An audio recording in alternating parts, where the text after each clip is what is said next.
Hello and welcome guys. In this video we are going to know about G codes and the M codes for CNC machine. தமிழ்ல சொல்லுங்களேன். English தெரியாதா? தேவையான அளவுக்கு தெரிஞ்சு வச்சிருக்கான். தமிழ்ல சொல்லுங்க. தமிழா? ஆமா. தமிழ்ல சொல்லணும்னா So CNC machineல யூஸ் பண்ற M codesனா என்ன, அது எதுக்கு யூஸ் பண்றாங்க, அதோட பர்பஸ் என்ன, அதே மாதிரி G codesனா என்ன, அதோட பர்பஸ் என்ன அப்படிங்கறத பார்க்கலாம். அடுத்து பாத்தீங்க அப்படின்னா CNC milling machine and CNC turning machineக்கு மேஜரா தேவைப்படக்கூடிய G codes M codes என்னென்ன, அப்புறம் அதோட பர்பஸ் என்ன அப்படிங்கிறத ஃபுல்லா டீடைலா இந்த வீடியோல பார்க்கலாம். ஸோ இந்த G கோட் அப்புறம் M கோட் ரெண்டுமே பார்த்தீங்க அப்படின்னா CNC ப்ரோக்ராம் லாங்குவேஜில் யூஸ் பண்ணுற ஒரு கோட்ஸ். ஸோ ஃபர்ஸ்ட் G கோட்ஸை பற்றி ஃபுல்லாக பிரீஃபாக பார்த்துடலாம், அதுக்கப்புறம் M கோட் பற்றி பார்க்கலாம். ஓகேங்களா? ஸோ G கோட்ஸ் முதல்ல எதுக்கு யூஸ் பண்ணுறாங்க அப்படின்னு பார்த்தீங்கன்னா control for automatic machine movements. So மிஷினோட மூவ்மெண்ட்ஸை ஆட்டோமேட்டிக்காக கண்ட்ரோல் பண்ணுறது தான் G கோட்ஸ் யூஸ் பண்ணுறாங்க. அதாவது மிஷினோட மூவ்மெண்ட்ஸை ஆட்டோமேட்டிக்காக கண்ட்ரோல் பண்ணுறது எப்போ அப்படின்னா ப்ரோக்ராம் வைஸா ஒரு ஆப்ஜெக்டை ஃபினிஷ் பண்ணணும் அப்படின்னா, மிஷினிங் பண்ணணும் அப்படின்னா, நீங்கள் அந்த டூலை மூவ்மெண்ட் பண்ணி எனக்கு இங்கெங்கெல்லாம் போகணும், இந்த மாதிரி நீ போனால் மட்டும்தான் என்னால் ஃபினிஷ் பண்ண முடியும் அப்படின்னு மிஷினுக்கு சொல்லணும். ஸோ அந்த மிஷினுக்கு சொல்கிற கோடு தான் G கோட். ஸோ இங்கே போ, இந்த இடத்துல இருந்து இங்கே போ, ஸோ அந்த இடத்துல இருந்து அங்கே போ, ஸோ அந்த இடத்துல எனக்கு இப்படி திரும்பு, ஒரு ரவுண்ட் அடி அந்த இடத்துல, அப்படி எல்லாமே நம்ம லாங்குவேஜ் மூலியமா தான் சொல்லணும். ஸோ லாங்குவேஜ் அப்படின்னா ப்ரோக்ராம். ஓகேங்களா? ஸோ ஒவ்வொரு G கோடையும் மிஷின் ரீட் பண்ணும்போது ஒவ்வொரு மாதிரி ஃபங்க்ஷன் ஆகும். ஸோ இப்போ எக்ஸாம்பிளுக்கு பார்த்தீங்க அப்படின்னா மிஷின் லீனியராக மூவ் ஆகணும், ஸ்ட்ரெயிட்டாக மூவ் ஆகணும், அதுக்கு ஒரு கோடு இருக்குது. சர்க்கிளாக மூவ் ஆகணும் அப்படின்னா அதுக்கு ஒரு கோடு இருக்குது. ஸோ ஒரு ஆன்டி கிளாக் வைஸில் மூவ் பண்ணணும், இல்லை கிளாக் வைஸில் மூவ் பண்ணணும் அப்படின்னா அதுக்கு ஒரு கோடு இருக்குது. ஸோ இப்போ ட்ரில் பண்ணணும் அதுக்கு ஒரு கோடு இருக்குது, டேப்பிங் பண்ணணும் அதுக்கு ஒரு கோடு இருக்குது, இப்போ சாம்பரிங் பண்ணணும் அதுக்கு ஒரு கோடு இருக்குது. ஸோ இந்த மாதிரி மிஷினோட மூவ்மெண்ட்ஸ் ஆட்டோமேட்டிக்காக கண்ட்ரோல் பண்ணுறதுக்கும், அப்புறம் பார்த்தீங்கன்னா இந்த சைக்கிள்ஸை, ஸோ நம்ம பண்ணுறோம் இல்லையா machine operation, so drilling, taping, reaming, so இந்த மாதிரியான மிஷின் ஆப்ரேஷன்ஸை கண்ட்ரோல் பண்ணுறதுக்கும் இருக்கிற கோடு தான் G கோட் அப்படிங்கிறது. ஸோ நெக்ஸ்ட் பார்த்தீங்க அப்படின்னா M கோடு. M கோடுங்கிறது ஃபுல் ஃபார்ம் முன்னாடி நான் சொல்லிட்டேன், மிஸ்கேலனியஸ் ஃபங்க்ஷன். ஸோ அப்படி இல்லை அப்படின்னா மிஷின் ஃபங்க்ஷன் கோட் அப்படின்னு கூட சொல்லிக்கிங்க. ஸோ M கோட்னா என்ன அப்படின்னு பார்த்தீங்கன்னா மிஷின் மூவ்மெண்ட்ஸை தவிர மற்ற ஆக்டிவிட்டிஸை கண்ட்ரோல் பண்ணுறதா M கோட் அப்படிங்கிறது. மிஷின் மூவ்மெண்ட்ஸ் இல்லாமல் சில ஃபங்க்ஷன் இருக்கும் இல்லையா, இப்போ டூலை அன்கிளாம் பண்ணுறது, கிளாம் பண்ணுறது, கூலண்ட் ஆஃப் பண்ணுறது, ஆன் பண்ணுறது, டோரை லாக் பண்ணுறது, அன்லாக் பண்ணுறது, அப்போ பார்த்தீங்கன்னா ஏடிசி. ஸோ இந்த மாதிரியான ஃபங்க்ஷனை பண்ணுறதுக்கு யூஸ் பண்ணுற கோடு தான் M கோட் அப்படிங்கிறது. ஸோ அது பார்த்தீங்கன்னா மிஷின் ஃபங்க்ஷன் கோடு கூட சொல்லுவாங்க. ஸோ இந்த G கோடை பார்த்தீங்க அப்படின்னா ஸ்டாண்டர்டாக இருக்கும். ஸ்டாண்டர்ட் அப்படின்னா VMCக்குன்னு சில ஸ்டாண்டர்ட் G கோட்ஸ் இருக்குது, HMCக்குன்னு சில ஸ்டாண்டர்ட் G கோட் இருக்கும், டர்னிங் மிஷினுக்கும் சில ஸ்டாண்டர்ட் G கோட் இருக்கும். இதெல்லாம் பார்த்தீங்கன்னா மோஸ்ட்லி மாறாது. G கோட் அப்படிங்கிறது ஸ்டாண்டர்டு. ஆனால் மிஷினுக்கு மாறும். இப்போ நீங்கள் VMC G கோடை சில G கோடை HMCல யூஸ் பண்ண முடியாது. அதே மாதிரி VMCல யூஸ் பண்ணுற சில G கோடை நீங்கள் போயிட்டு டர்னிங் மிஷினில் யூஸ் பண்ண முடியாது. ஸோ இந்த வேரியஸ் மிஷினை பொறுத்து G கோடு மாறிட்டே இருக்கும். ஸோ நீங்கள் எந்த மிஷின் ஓடுறீங்களோ அந்த மிஷினோட G கோடை நீங்கள் தெரிஞ்சுக்கங்க. ஸோ அதே மாதிரி தான் M கோடுமே. சில M கோடு மட்டும்தான் ஸ்டாண்டர்டாக இருக்கும். எல்லா M கோடை எல்லா மிஷின்லையும் யூஸ் பண்ண முடியாது. சில M கோடு ஸ்டாண்டர்டாக இருக்கும். இப்போ ஏடிசி, அப்புறம் spindle on off, coolant on off, so அந்த மாதிரிலாம் சில M கோடு ஸ்டாண்டர்டாக இருக்கும். ஆனால் சில மிஷினில் அவங்க ஸ்பெஷல் பர்பஸுக்காண்டி அந்த மிஷின் மேனுஃபேக்சரிங் பண்ணவங்க சில M கோடை அட்டாச் பண்ணியிருப்பாங்க. இப்போ எக்ஸாம்பிள் பார்த்தீங்கன்னா கன்வேயர் சில மிஷினில் ஆட்டோமேட்டிக்காக ஆன் ஆஃப் பண்ணுற மாதிரி வச்சிருப்பாங்க. அப்புறம் டோர் அன்லாக் பண்ணுற மாதிரி, லாக் பண்ணுற மாதிரி வச்சிருப்பாங்க. அது எல்லாமே பார்த்தீங்கன்னா அந்த மிஷின் மேனுஃபேக்சரர் வைக்கிற கோடு தான் அது. அந்த கோடை நீங்கள் வேற மிஷின்லையோ யூஸ் பண்ண முடியாது. ஸோ இதே கோடு தான் ஸ்டாண்டர்டாக எல்லா மிஷினிலும் யூஸ் பண்ணுவாங்க அப்படின்னு நினைக்கக்கூடாது. ஸோ மிஷினுக்கு ஏற்ற மாதிரி மாறும் சில M கோட்ஸ். அதுக்கப்புறம் பார்த்தீங்கன்னா நிறைய பேருக்கு கன்ஃபியூஸ் ஆகுறது என்ன அப்படின்னா, சில G கோடு பார்த்தீங்க அப்படின்னா டர்னிங்லாம் யூஸ் பண்ணுவாங்க, VMCல யூஸ் பண்ணுவாங்க. ஆனால் அங்கே வேற ஃபங்க்ஷன் நடக்கும், இங்கே வேற ஃபங்க்ஷன் நடக்கும். ஸோ அதை போட்டு நீங்கள் குழப்பிடக்கூடாது. ஸோ இப்போ எக்ஸாம்பிளுக்கு G73 அப்படிங்கிறது டர்னிங்லாம் யூஸ் பண்ணுறாங்க, பேட்டர்ன் ரிப்பீட்டிங் சைக்கிள் அப்படிங்கிறது. அதே G கோடு VMCல யூஸ் பண்ணுவாங்க. G73 VMCல இல்லை HMCல யூஸ் பண்ணுவாங்க. G73 அப்படின்னா high speed begging drill. So இந்த G73 VMCல யூஸ் பண்ணும்போது அது என்ன நடக்கணும், ட்ரில்லிங் ஆப்ரேஷன் நடக்கும். ஸோ ஹை ஸ்பீடு ட்ரில்லிங் அப்படிங்கிறது ரொம்ப வேகமாக ட்ரில்லிங் ஓடக்கூடிய ஒரு சைக்கிள். ஸோ அது நடக்கும் VMCல. ஸோ CNC டர்னிங்ல பார்த்தீங்க அப்படின்னா பேட்டர்ன் ரிப்பீட் சைக்கிள் அப்படிங்கிறாங்க. ஸோ அது ஒரு சைக்கிள். அதில் டர்னிங்ல வேற மாதிரியான ஃபங்க்ஷன் நடக்கும். ஸோ G கோடு ஒரே நேமாக இருக்கும், ஆனால் பர்பஸ் பார்த்தீங்கன்னா வேற இருக்கும். ஸோ அதில் கன்ஃபியூஸ் ஆகிடக்கூடாது, தெளிவாக இருக்கணும். ஓகேங்களா? ஸோ நெக்ஸ்ட் பார்த்தீங்க அப்படின்னா CNC மில்லிங் மிஷினில் VMC, HMC, ஸோ இந்த மாதிரி இருக்கு இல்லையா, அதில் மேஜராக யூஸ் பண்ணுற G கோட்ஸ் லிஸ்ட்டை மட்டும் நான் அந்த வீடியோவில் சொல்கிறேன். ஃபியூச்சர் வீடியோவில் ஒவ்வொரு G கோடுக்கும் என்ன மீனிங், அதை எப்படி யூஸ் பண்ணுறது அப்படிங்கிறத ஃபுல்லாக பிரீஃபாக சொல்லலாம். ஓகேங்களா? G00 ரேபிட் ட்ராவல், அப்படி இல்லைன்னா ரேபிட் பொசிஷன் அப்படிம்பாங்க. G01 linear interpolation. G02 circular interpolation in clockwise. G03 circular interpolation in anti clockwise. G04 double time. G05 high speed milling cycle.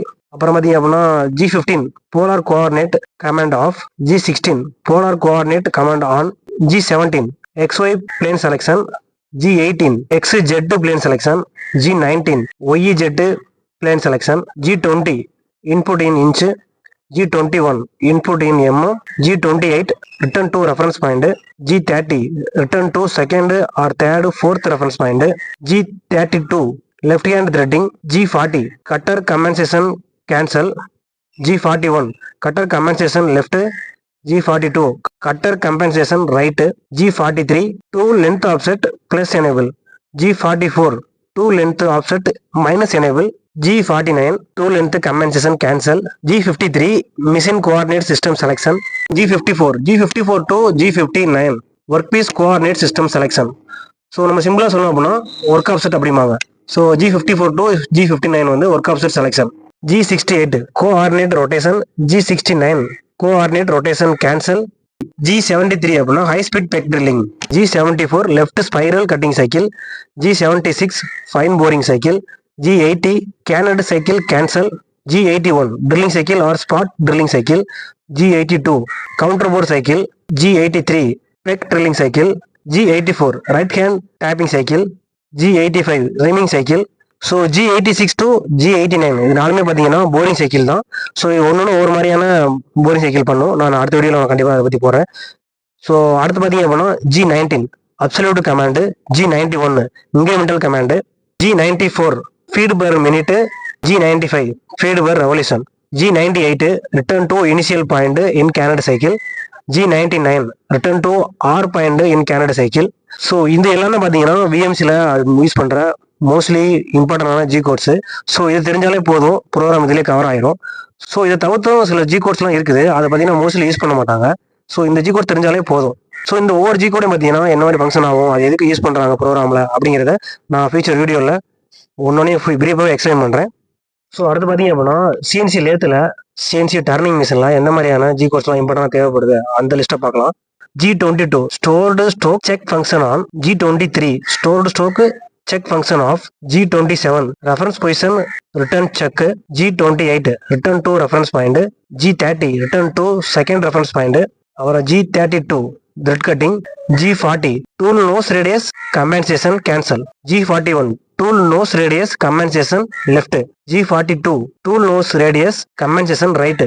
So next பார்த்தீங்க அப்படின்னா G70 finish machining cycle, G71 turning cycle, G72 facing cycle, G73 pattern repeating cycle, G74 peck drilling cycle, G75 grooving cycle, G76 threading cycle, G94 feed per minute, G95 feed per revolution, G96 constant surface speed control, G97 constant surface speed control cancel. So CNC turning மிஷினில் மேஜராக use பண்ணுற G course வந்து இதுதான். So turning மிஷின்லாம் பார்த்தீங்கன்னா G0, G01 அப்புறம் tower time G04. So இந்த மாதிரியான காமன் ஜி கோடுமே இதுலேயுமே யூஸ் பண்ணுவாங்க. அதை தவிர்த்து நான் முக்கியமான ஜி கோர்ஸை மட்டும்தான் சொல்லியிருக்கேன். சரிங்களா? ஸோ காமன் ஜி கோடை தவிர்த்து இந்த டர்னிங் மிஷினில் வேறு எந்த மாதிரியான ஜி கோட்ஸ் வந்து யூஸ் பண்ணுறாங்க மேஜராக அப்படிங்கிறது மட்டும் சொல்லியிருக்கேன். ஸோ நெக்ஸ்ட் பார்த்தீங்க அப்படின்னா மேஜராக யூஸ் பண்ணுற எம் கோட்ஸை பற்றி பார்க்கலாம். So M00 program stop, M01 optional stop, M02 program end without rewind, M03 spindle on clockwise rotation, M04 spindle on counter clockwise rotation, ஆன்டி கிளாக்வைஸ்க்கு இன்னொரு பேர் கவுண்டர் கிளாக்வைஸ் சொல்லுவாங்க, M05 spindle off, M06 tool change, M07 mist coolant on, M08 flood coolant on. So இந்த mist coolant flood coolant ரெண்டுக்குள்ள different என்னன்னு பார்த்தீங்கன்னா, float coolant வந்து நம்ம ஸ்பிண்டில்கிட்ட வர்றது ஃப்ளோட் கூலண்டுமா, இது வந்து காமனாக யூஸ் பண்ணுறது. M07 வந்து மோஸ்ட்லி எல்லா மிஷினும் இருக்காது. அது வந்து பார்த்தீங்கன்னா வேற ஏதாவது இடத்துல கூலண்ட் ஆப்ஷன் கொடுத்துருந்தாங்க அப்படின்னா, அதாவது சில இது பார்த்தீங்கன்னா ஆட்டோமேட்டிக்காக வந்து மிஷினை கிளீன் பண்ணுறதுக்காக கூலண்ட் ஃப்ளோ கொடுத்துருப்பாங்க. ஸோ அந்த மாதிரி இடத்துலலாம் வந்து M07 யூஸ் பண்ணுவாங்க. இது ஜென்ரலாக பார்த்தீங்கன்னா கூலண்ட் ஆனுக்கு வந்து M08 தான், ஃப்ளோடு கூலண்ட் தான் வந்து ஸ்பிண்டில் வருது. அது வந்து ஜென்ரலாக எல்லா மிஷினுமே இருக்கும். ஸோ M09 வந்து பார்த்தீங்கன்னா கூலண்ட் ஆஃப். ஸோ ரெண்டுக்குமே வந்து ஒரே காமன் கோடு தான், கூலண்ட் ஆஃப். நெக்ஸ்ட் பார்த்தீங்கன்னா M13 spindle on clockwise and coolant on. So spindle on பண்ணும்போதே கூலண்ட் ஆன் ஆகிறதுக்கு அப்படின்னா இது M13. அதே மாதிரி M14 அப்படின்னா spindle on counter clockwise with coolant on. So இது ரெண்டு கூட மோஸ்ட்லி யூஸ் பண்ண மாட்டாங்க. ஏன்னா நம்ம கூலண்ட் வேணுங்கும் போது நம்ம தனியாக ஆப்ஷன் கொடுத்து ஆன் பண்ணிக்கிற மாதிரி ஆப்ஷன் இருக்குது. அதனால இந்த கோடு மோஸ்ட்லி யூஸ் பண்ண மாட்டாங்க. நெக்ஸ்ட் பார்த்தீங்க அப்படின்னா M19 spindle orientation. So next பார்த்தீங்க அப்படின்னா M30 program end with rewind. M98 subprogram call. அடுத்து M99 return to main program or subprogram end. So இதுதான் பார்த்தீங்கன்னா மேஜராக யூஸ் பண்ணுற எம் கோட்ஸு. நெக்ஸ்ட் வீடியோவில் நம்ம இது எல்லாத்தையும் பார்த்தீங்கன்னா ப்ரீஃபாக பார்க்கலாம். ஸோ ஒவ்வொன்றும் வந்து இண்டிவிஜுவலாக ப்ரீஃபாக எக்ஸ்பிளைன் பண்ணுறேன் அடுத்த வீடியோவில், ஓகேங்களா?